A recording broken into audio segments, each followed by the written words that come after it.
C'est au milieu de la nuit que le gouvernement a validé les nouvelles mesures, des restrictions supplémentaires pour endiguer la propagation du virus dans le pays. D'abord, interdiction de sortir à plus de 100 mètres du domicile, sauf pour faire des courses alimentaires ou acheter des médicaments. Tous les commerces fermeront, à l'exception des supermarchés, des pharmacies, des banques et des stations-service. Pour les restaurants, seule la livraison est autorisée. Les activités sportives ne seront plus une raison suffisante pour sortir de la maison. Certains Israéliens pourront continuer à se rendre au travail, mais seulement 30% des employés des entreprises. La prise de la température est désormais obligatoire à l'arrivée de l'employé. Si celle-ci dépasse les 38 degrés, il devra rentrer chez lui.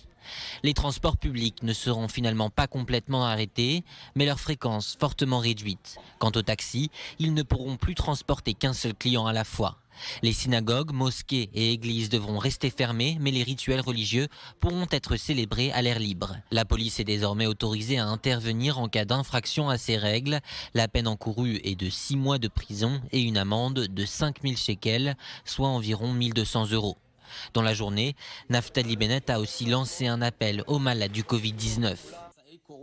Il y a beaucoup trop de porteurs du virus qui ont décidé de rester chez eux plutôt que d'être internés provisoirement dans les hôtels qui ont été prévus pour cet effet.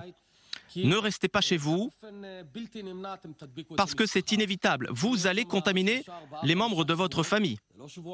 Ces mesures drastiques seront en vigueur pour au moins une semaine, mais le gouvernement a d'ores et déjà prévenu, elles seront sûrement étendues jusqu'à la Pâque juive.